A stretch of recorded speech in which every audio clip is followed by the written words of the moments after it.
Welcome to Happy Talks with Dr. Alice and Donovan. Dr. Alice Fong is a holistic naturopathic doctor and founder of Amor de Soi Wellness, and Donovan Jensen is a software engineer and founder of HowToHappy.com. Together, they're out to cause more happiness in the world. Hello, everyone. Welcome to Happy Talks. My name is Dr. Alice, and this is my awesome co-host, Donovan. And today we are talking about body image, important, sensitive topic. So, Donovan, what are your initial thoughts when it comes to body image? Have you had experience with your own body image? What do you think of when you think of body image?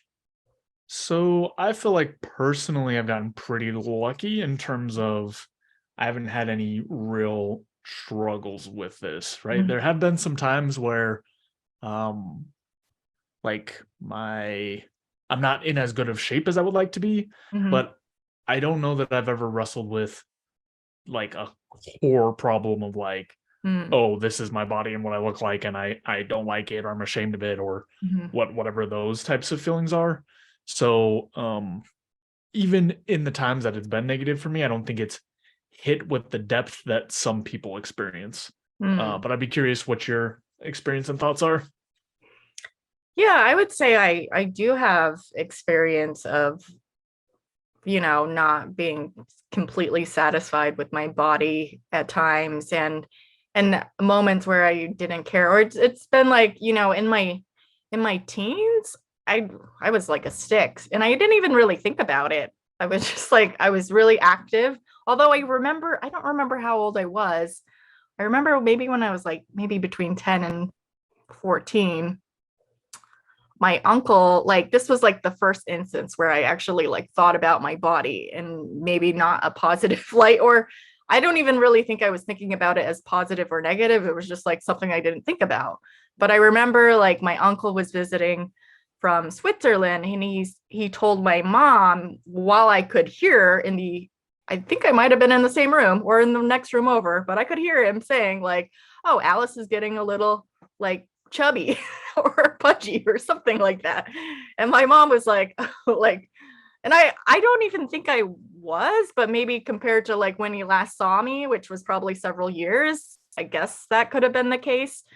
But that was the first incident where I was oh, I maybe need to be more aware of what's going on with my body.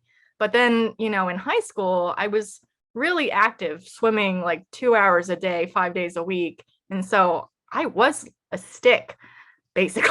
And I didn't really think about positive or negative then, but I think it was in college where I gained not the freshman 15, but probably 30 pounds or so. When I was oh, I was filling out more. And I think I was getting a little more body conscious at that point because, early 20s and gaining weight and there would be comments of oh, you're getting a little more filled out or something like that. But it still wasn't it wasn't anything that was upsetting me or I was oh, I have to lose weight or anything like that. And then I gained another 15 pounds from med school.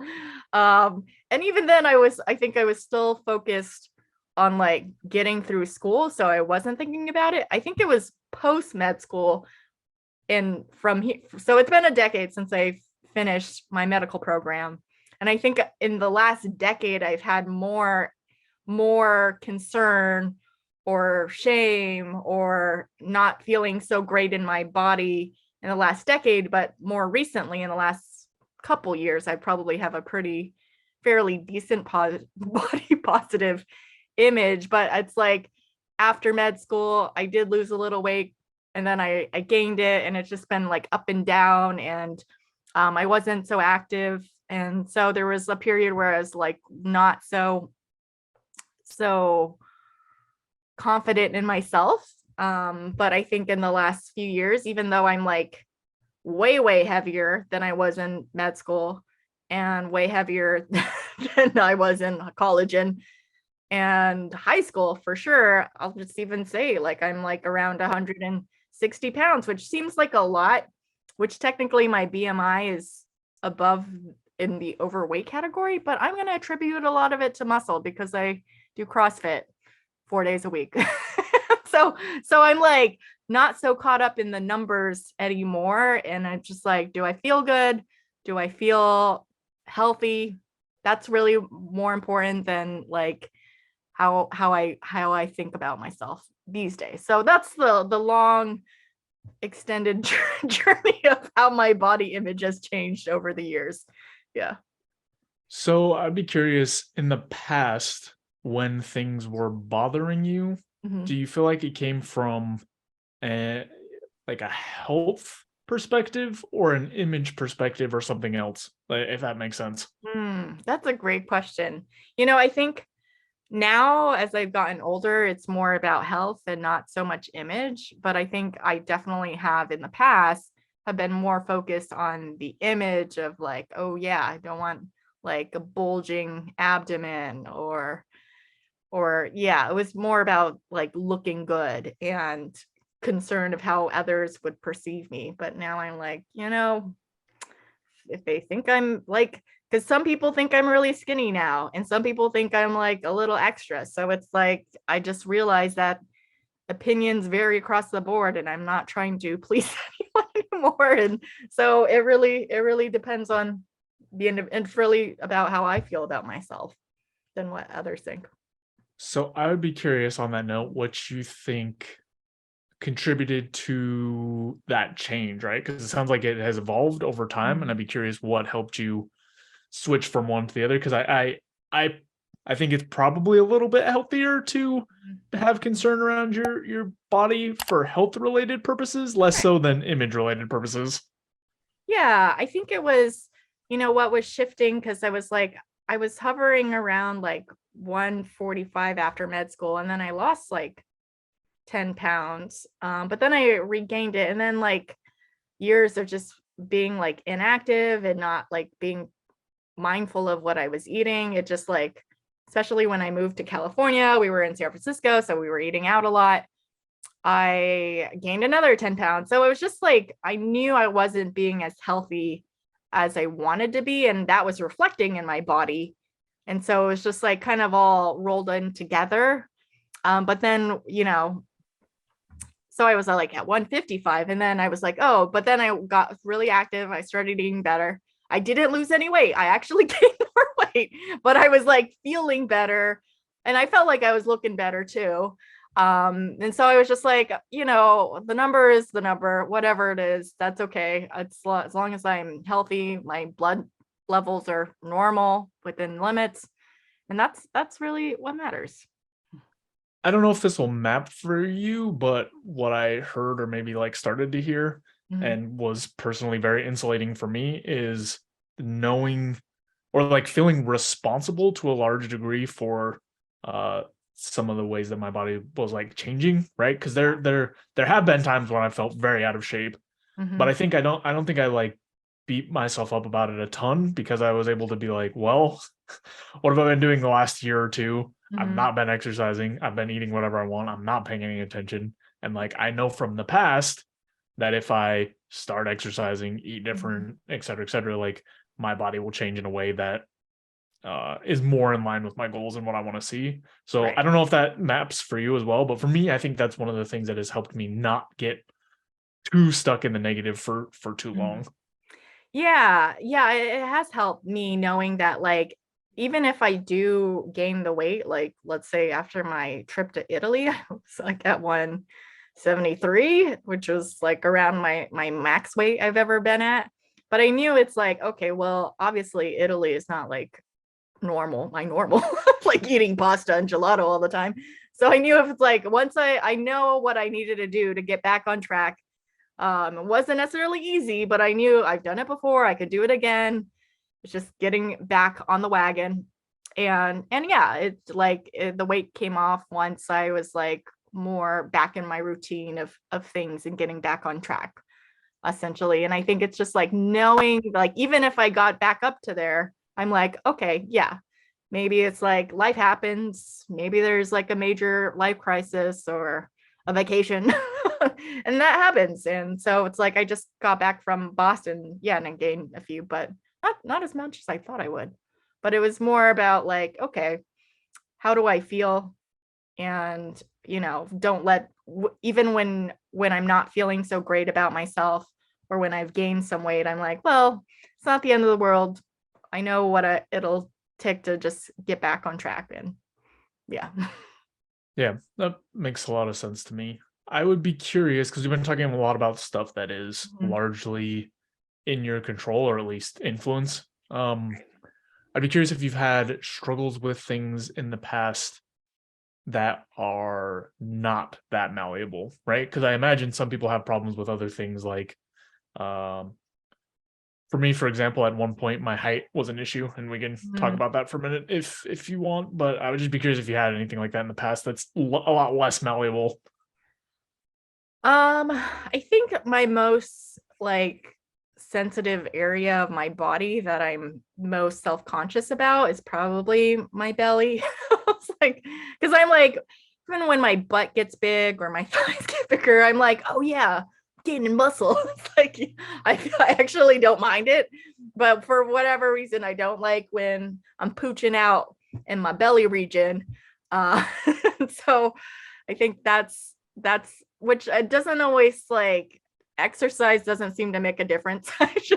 I know it's more about the food I eat, but even then when I'm on track, it's not exactly where I'd like it to be. But then at the same time, I feel like I'm like, I'm sufficiently satisfied. It's not like ideal, but I don't plan to have a six pack anytime soon, and I don't need a six pack to be happy.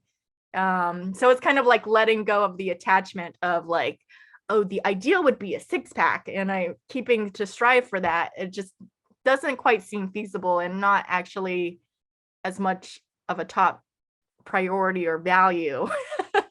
And I'm like, I don't really need it that much.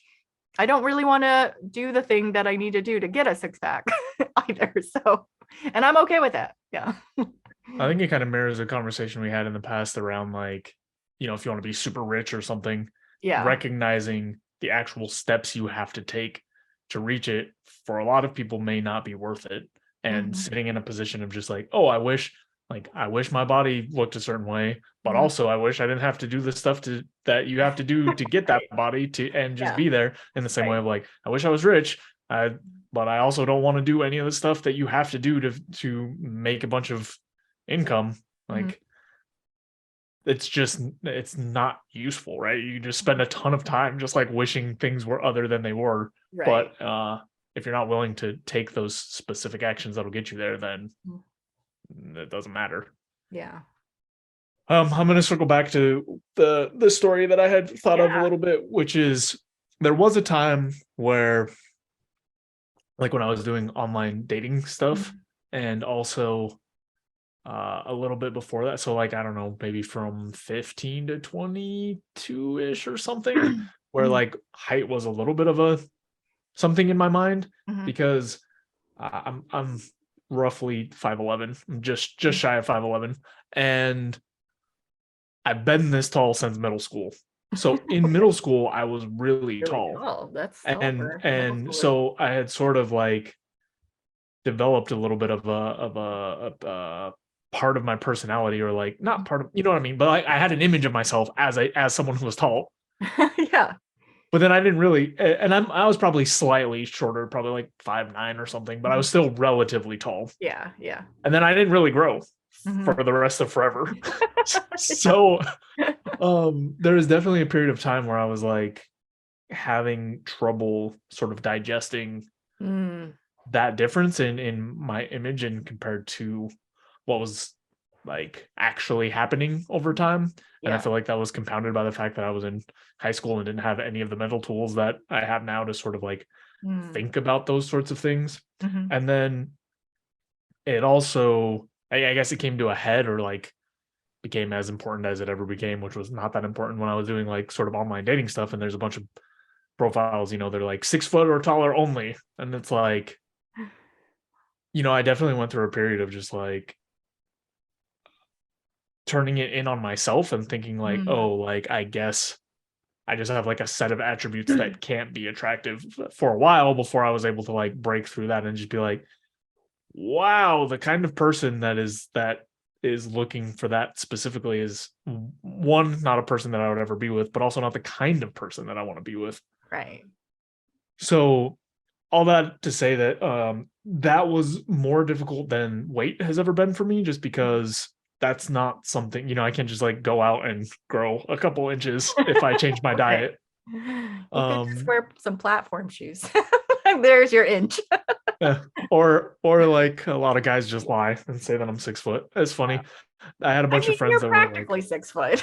I had a bunch of friends that Yeah. multiple friends, they're like, I'm over 6 foot. And I'm like, I just got back from the doctor. I'm 5'10" and 3/4. Like, Yeah. stand next to me and let's see if you're really like 2 inches taller than me. Yeah. No, No. none of them were. Mhm. Anyway, all that is to say that was a more difficult period for me, because like I was sort of looped into this like dating realm, dating mindset, Mhm. and this attractiveness mindset thing, and Yeah. then centered on something that was out of my control.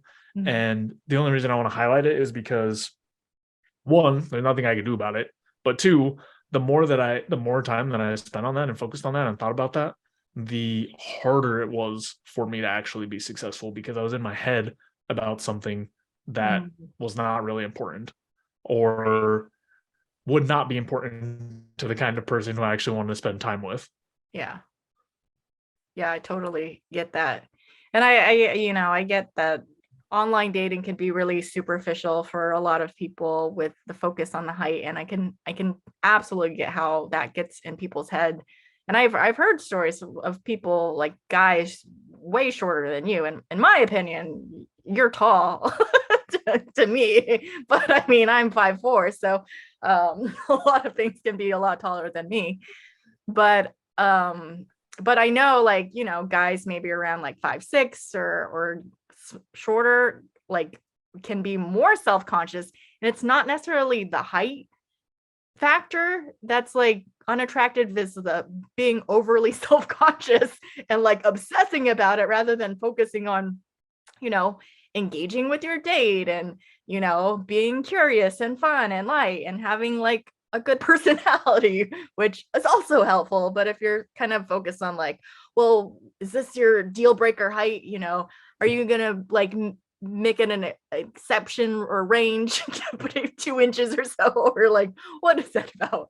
Yeah, that would turn me off for sure. But yeah, for me, my height wasn't. I'm like, I can't remember.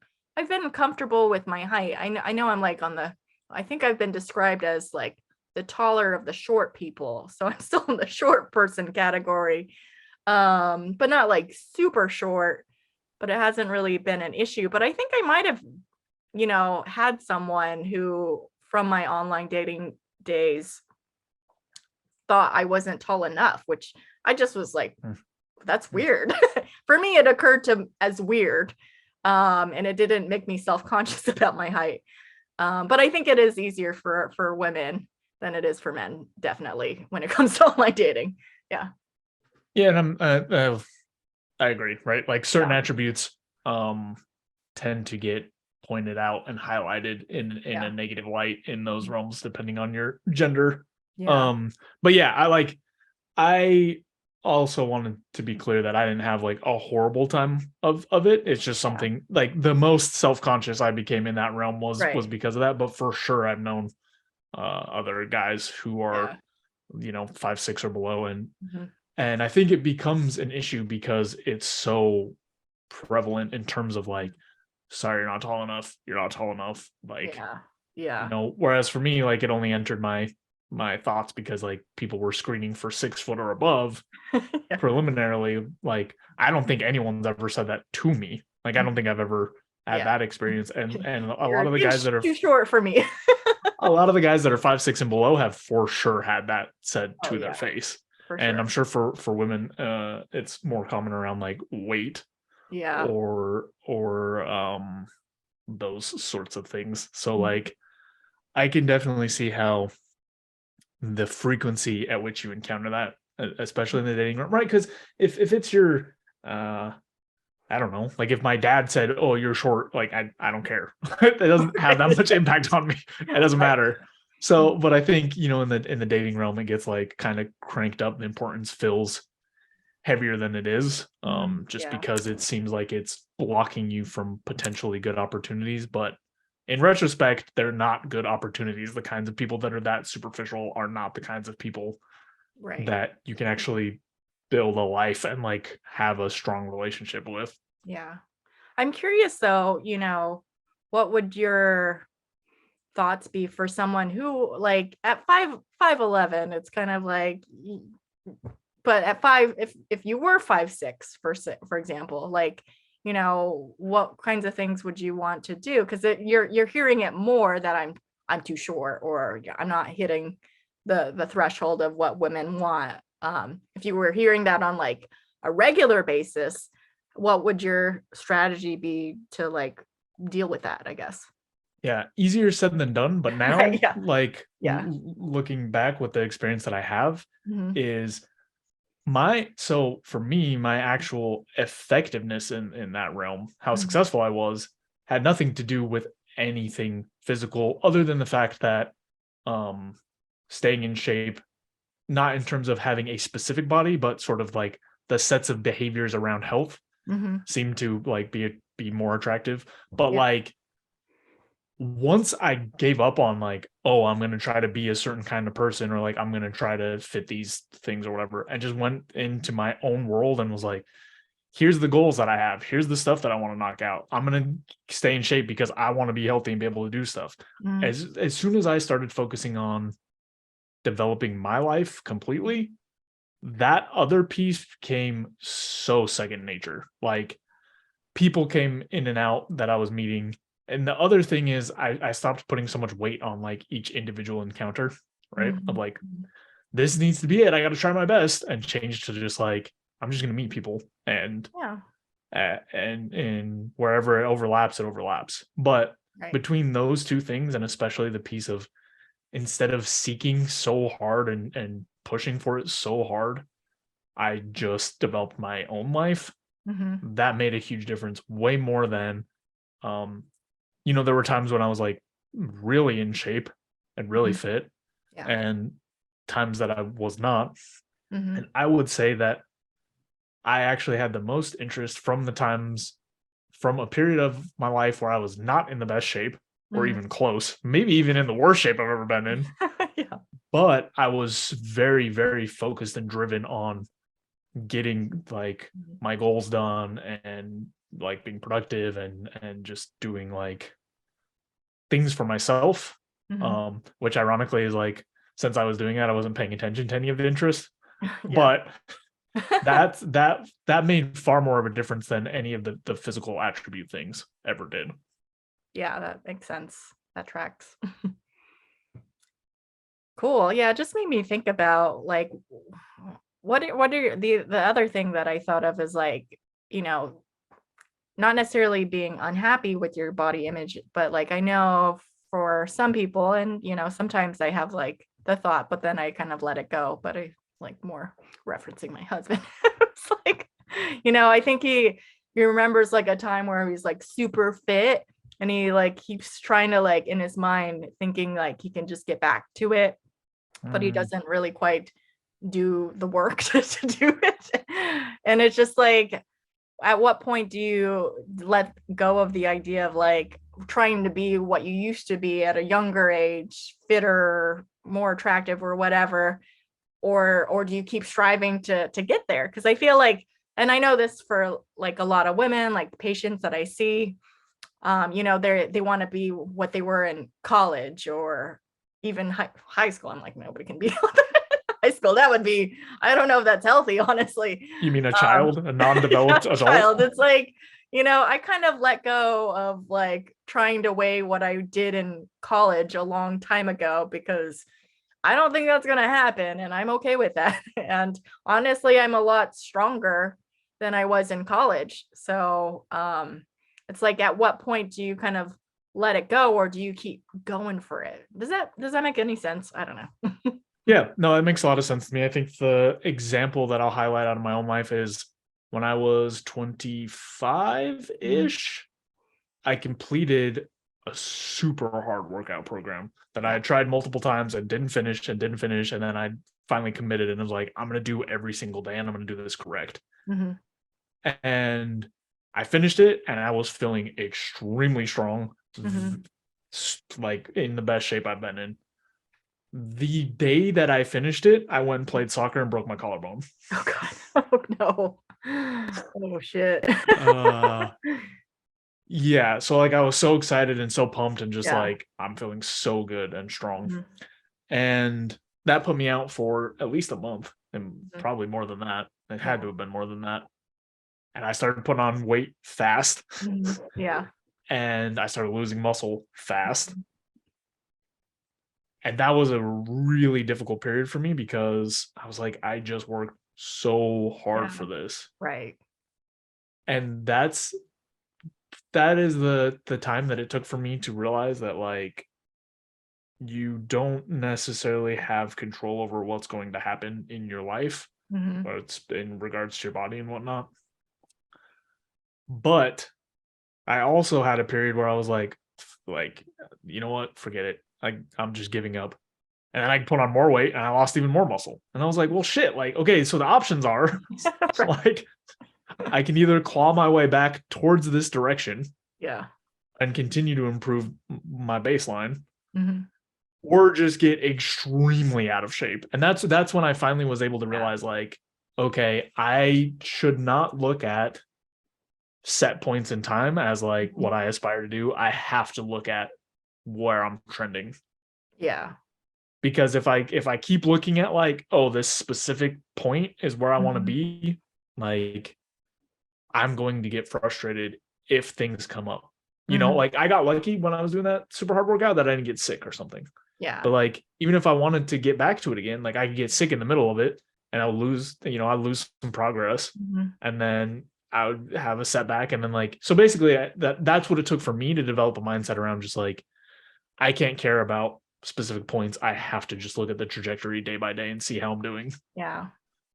Yeah, I'm in alignment with that in a lot of ways, because I think when initially I had like gone from like being really inactive and eating out a lot, living in San Francisco, I went from like 145 to like 155-ish. And I was like, so then when I moved back to Sacramento and was getting active in the gym, it was like partly to lose those 10 pounds that I gained, but ultimately I didn't, and gained some weight. And I mean, my weight has fluctuated a lot. And I've noticed that, when I'm being intentional about losing weight, sometimes what comes with that, it's like I can't seem to lose fat and not muscle. It's like they go hand in hand. It's like when I'm gaining, it's both go hand in hand equally. And when I'm losing, and I've tried to experiment and try to do more focus on the muscle and less on the fat, or vice versa, depending on what I'm trying to do. And it's super hard and really difficult. And so it is important to kind of look at the trends of like, I get like, I kind of have like a ballpark idea of where I feel comfortable at a weight. But also at a comfortable place where I'm like satisfied with my gains for my muscle, which is also very important to me. And sometimes even more important than like the weight part, is like the bigger priority. It's like, okay, as long as I'm continuing to make progress in my lifting, even though I'm not really changing my weight, or I'm losing or I'm gaining or whatever it is, it's like, whatever, as long as I'm trending up with my physical fitness, that's what kind of keeps me on track, and not like so obsessed about like, oh, I'm not exactly I've long given up trying to be my med school weight of 145 and actually being okay with like actually where I'm at now. If I was at 145, I would definitely not be able to lift as much, and I would not want to do that. So yeah, that's where I'm at.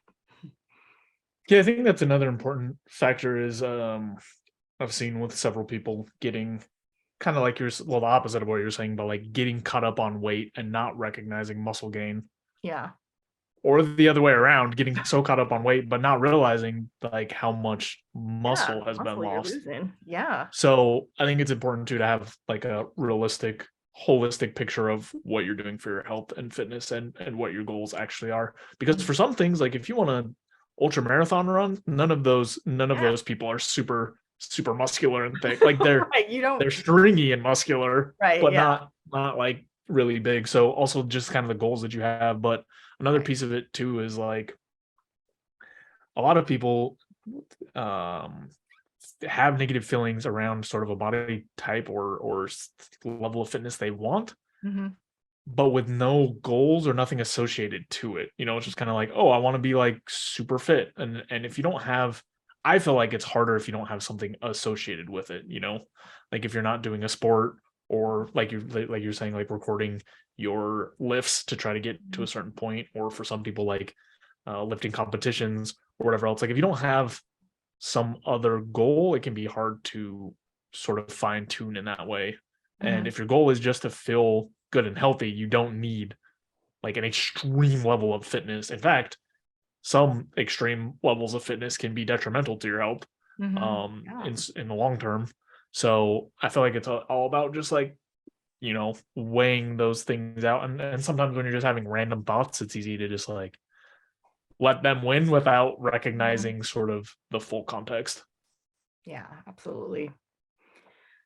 Oh, well, I think we covered the topic pretty well. Was there any final thoughts you had about body image? Let's see. I know we didn't touch on it too much, and it's because I don't have a ton of experience, but I know there are other people who struggle with body image in a very deep and Mhm. difficult kind of way, in a way that we haven't talked about here that I just am not familiar enough with. But if someone is having those sorts of issues, definitely look at like therapy or specialized resources, because what we've talked about here will probably not be enough to Yeah. help you if you're having really serious body image issues. Yeah, absolutely. That's a really good point you brought up because I haven't dealt with it personally, but I know people, friends, patients of mine who've dealt with like eating disorders because of the body image thing. And it's not just necessarily doing therapy alone, but maybe specifically finding like someone who has training with like eating disorders specifically would be where I would recommend you look for resources and help with, because then yeah, get the help you need, and there's no shame in seeking help, because yeah, it's all about health and well-being. Yeah. All right. Well, I think we covered this topic pretty well. Thank you, everyone, for tuning in this week. We appreciate you. And if you appreciate us, be sure to like, comment, subscribe, and help spread the happiness in the world. We'll see you next time.